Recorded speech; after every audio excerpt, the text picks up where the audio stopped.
نحمدہ و نصلی علی رسولہ الکریم۔ اللہ تبارک و تعالی حکیم ذات ہے، اور حکیم ذات کا ہر حکم اور ہر فعل اور ہر قول حکمت سے خالی نہیں ہوتا۔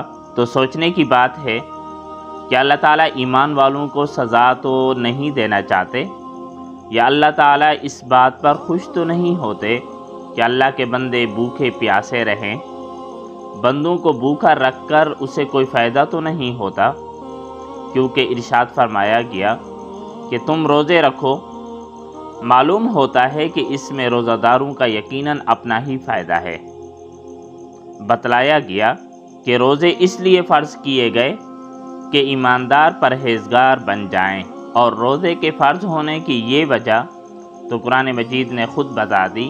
یا ایھا الذین آمنوا کتب علیکم الصیام کما کتب علی الذین من قبلکم لعلکم تتقون۔ اے ایمان والو، تم پر روزے فرض کیے گئے جس طرح کہ تم سے پہلی امتوں پر، تم سے پہلے لوگوں پر فرض کیے گئے، اس لیے تاکہ تم پرہیزگار بن جاؤ۔ علماء کرام روزے کے فرض ہونے کی دوسری وجہ یہ لکھتے ہیں کہ بھوکا پیاسا رہنے سے انسان کو رزق کی قدر معلوم ہو جاتی ہے اور اس کے اندر پرہیزگاری پیدا ہو جاتی ہے۔ اور تیسری وجہ یہ لکھتے ہیں کہ نعمتوں کی قدر معلوم ہو جاتی ہے کہ اللہ کی کتنی نعمتیں انسان استعمال کر رہا ہوتا ہے، اور ان نعمتوں میں سے یہ کھانے کی چیزیں، یہ پینے کی چیزیں، اور اللہ تعالیٰ نے جو حق زوجیت ادا کرنے کا دیا ہے، یہ کتنی بڑی نعمتیں ہیں، اور چند لمحوں کے لیے اگر انسان رک جائے تو پھر انسان کو کیسے تکلیف ہوتی ہے۔ اور چوتھی وجہ یہ لکھتے ہیں کہ فطرت کا تقاضا یہ ہے کہ عقل کو ہمیشہ ہمیشہ کے لیے نفس پر غلبہ اور تسلط حاصل ہو، مگر بعض اوقات بشری تقاضے کی بنا پر نفس عقل پر غالب آ جاتا ہے۔ لہذا نفس کا تزکیہ، تہذیب اور صفائی ستھرائی کے لیے اسلام نے روزے کو لازم قرار دیا، تاکہ روزے کی وجہ سے انسان کی عقل کو نفس پر مکمل طور پر تسلط اور غلبہ حاصل ہو۔ اور پانچویں وجہ یہ لکھتے ہیں کہ روزے سے خشیت، تقوی اور پرہیزگاری کی صفت پیدا ہو جاتی ہے، اور یہ روزے کی اپنی ایک تاثیر ہے۔ اور چھٹی وجہ یہ لکھتے ہیں کہ روزہ رکھنے سے اپنی عاجزی، انکساری اور اللہ تعالیٰ کا جلال اور قدرت پر نظر پڑتی ہے۔ اور ساتویں وجہ یہ لکھتے ہیں کہ روزے سے چشم بصیرت کھلتی ہے۔ اور آٹھویں وجہ یہ لکھتے ہیں کہ آخرت کی فکر ترقی کرتی ہے۔ نویں وجہ لکھتے ہیں درندگی، حیوانیت اور بہیمیت سے دوری ہوتی ہے، کیونکہ کھانے پینے سے حیوانیت میں ترقی ہوتی ہے۔ اور 10ویں وجہ یہ لکھتے ہیں کہ فرشتوں سے قرب اور مشابہت حاصل ہوتی ہے، وہ بھی کھاتے پیتے نہیں اور روزہ دار بھی رہتے ہیں، تو انسان بھی اس روزے کی حالت میں ان فرشتوں کے ساتھ مشابہت حاصل ہو جاتی ہے کہ انسان کھا پی بھی نہیں رہا ہوتا اور اللہ کی عبادت میں مشغول بھی ہوتا ہے۔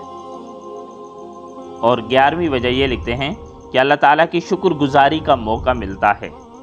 اور 12ویں وجہ لکھتے ہیں کہ دل میں انسانی ہمدردی کا جذبہ پیدا ہوتا ہے، کیونکہ جس آدمی نے بھوک اور پیاس کو کبھی محسوس نہ کیا ہو، وہ بھوکوں اور پیاسوں کے حال سے کیسے واقف ہو سکتا ہے، اور اللہ تعالیٰ کی نعمتوں کا شکریہ کامل طور پر کیسے ادا کر سکتا ہے۔